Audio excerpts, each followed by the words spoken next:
Welcome back. You're listening to Ask the CIO, sponsored by Fortinet on Federal News Radio, part of the Federal News Network. I'm your host, Jason Miller. My guest today, Sunny Bagwalia, the Deputy Assistant Commissioner and Deputy CIO in the Office of Information and Technology at the U.S. Customs and Border Protection Directorate at the Homeland Security Department. Now, Sunny, before break, we were talking about your IT modernization strategy, and toward the end, when we started talking about FedRAMP, you brought up ATO, the Authority to Operate process. The bane of every CIO's existence, the bane of every program manager's existence, but yes. Big but, hugely important. You mentioned that you've worked with your CISO, Chief Information Security Officer, Al McCall, who I've met many times over the years. Really good CISO. Really, probably one of the best ones in government. Yeah. Well, now his head's going to get big. But he used to mention that he was able to come up with a faster ATO process. Describe what that looks like. So I think there's an element of time, there's an element of steps, there's an element of sort of acceptance of certain, like you said, capabilities that people tend to relitigate or re-adjudicate. So what we have done is Luis Coronado working with Alma and working across our different processes, we're able to look at historically how some of these packages were coming in and why certain people were kind of looking at that package and then adding more steps or taking more time or asking for more information, or so combination of many, many different things, which one could say, you know what, there's a need that we can obviate some of the steps that we don't need. And you can take certain areas that you say, hey, listen, this is plenty good enough. And so they came up with a team, a cross-functional team that allowed you to kind of work together across that. Because remember, there's a business process element and a policy element, and there's a technology and governance element to this, right? So when they did that, they were able to really reduce this much faster, and in fact, it was very well received, and even shared that with the department in terms of kind of making that available to others. So I think it's an example of where, of their own volition, people are able to sort of take a step. We encourage them, obviously. Phil and I sort of support them. But at the end of the day, the CISO team, and there's a ulterior motive, of course. We want to get there faster because we can't have things wait a while. But it also takes collaboration. We have to look at equities that represent from the privacy office. We have to look at equities that look at data. We have to look at equities in what people are looking for. So it's not just sort of a wave of the hands kind of thing. It's really looking at that. But that process has yielded results. And we can even share at some point very quickly what the percentages are, but there's definitely improvements, way beyond 25%, I'll say.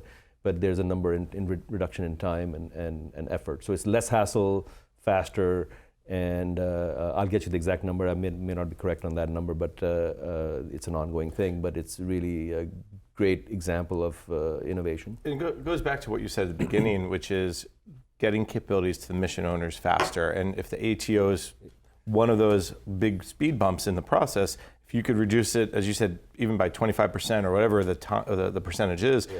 That's a huge. What kind of difference is it something that you're already seeing the benefits of, or is it something you'll see it kind of a little bit in the future? We're seeing it already, because just imagine if you're looking, there are programs within a component bureau, then bureaus within a department, departments within a government acquired, right? So just imagine what we're talking about here. It's a massive amount of things involved here.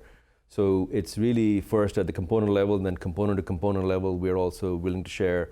But we are seeing that within CBP, which is the largest bureau within DHS.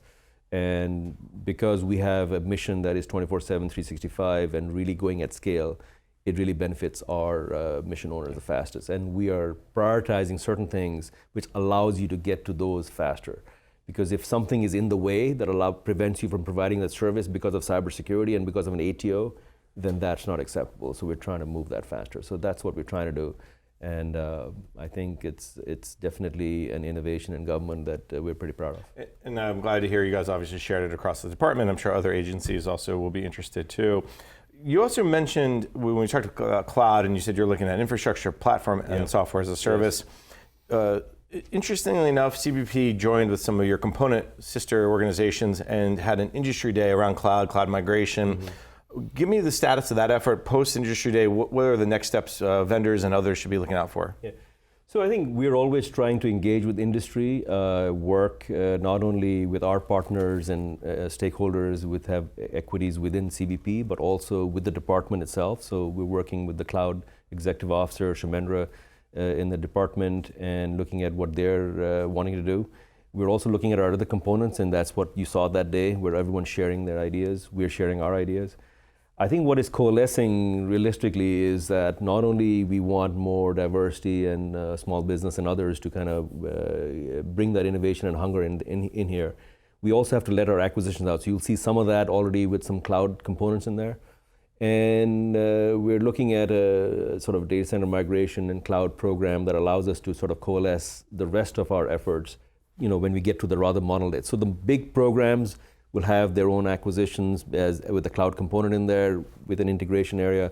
But the rest of them, we are really working still towards the full acquisition strategy, which we reveal. But I would just encourage all industry to participate in a lot of the industry days, and we're making a lot more of them happen so that we can tell you our strategy, we can tell you these are coming, acquisitions are being released. We encourage competition. We want more competition to, you know, that's good for the government as well, bring innovation and ideas and best prices.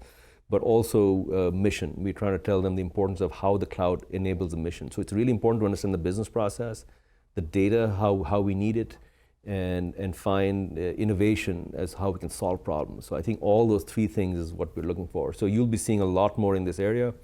And so I would not wait on just one cloud acquisition, sort of the big one coming out. There'll be small ones coming out, but you'll see a component in there that will link these things together. So people who can see it will immediately get the kind of things that we're trying to do. But the idea is to migrate to the cloud. The idea is that, so it's like sort of a cloud first, but security also in there throughout the process, privacy in there throughout the process, resiliency and recovery, those four things that I talked about. You know, how will that work? And make sure, like for example, even if you have the thing working, you know, you're going through the east and west component and keeping redundancy and resiliency working in there through our architectures. Finally, EIS is coming in as well.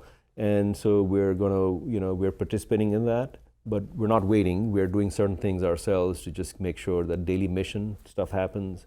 And for example, Bob is doing some incredible stuff in networks, trying to just keep the border stations always up with resiliency. So if the circuits go down, and sometimes we've had fiber cuts where external to us. So we have 4G LTE and other cradle points and other kinds of capabilities that we've put out there, that he's put out there with the team that allows us to have resiliency at all times. Because you have to be in the front lines to see what's going on. And when you see that, having spent a few days just off and on, and some of our teams are spending more time, it's quite incredible what they're doing. And I just got to give full props to all the border agents and everyone else who every day is doing a tremendous job for us, along with AMO and our field operations. I'm glad you mentioned EIS. Your friends at GSA would be very upset if you didn't. Oh yeah, but we're playing along, of course. And it's a great segue to the broader discussion about network, because as you brought up, cloud is a piece of it, but really what you need to do is have a network that is, you know, redundant, resilient, and serves the mission and fast. And so discuss your kind of plan around the network modernization, and where does something like software-defined network and SD-WAN fit into that discussion? Yeah, I think, so first of all, a network, one of our execs who's leading the network effort is doing an incredible job.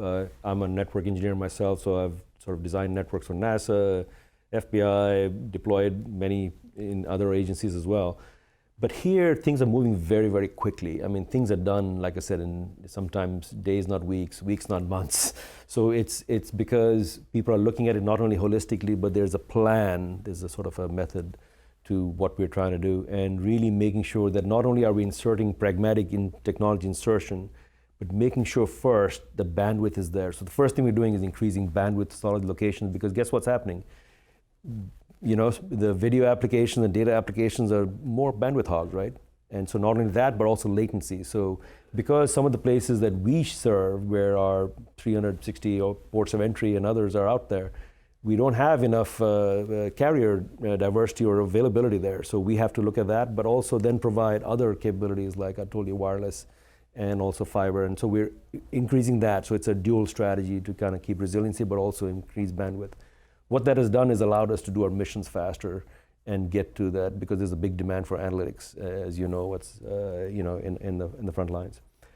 You talked about new SD-WAN and other approaches. So we have not only an SD-LAN approach with going to more flat topology so that we have less expensive sort of large core devices. We can also have an ability to sort of logically map traffic flows, and we're doing some amazing work with some of our vendors as well in that area. We can also, we're increasing security so that we can restrict traffic flows in certain areas immediately, and allows that, and also with the trade partners. So keep in mind, we have industry partners in that whole supply chain. We have some switches that can reduce cabling across the data center, because things are done with sort of a top of the rack switches.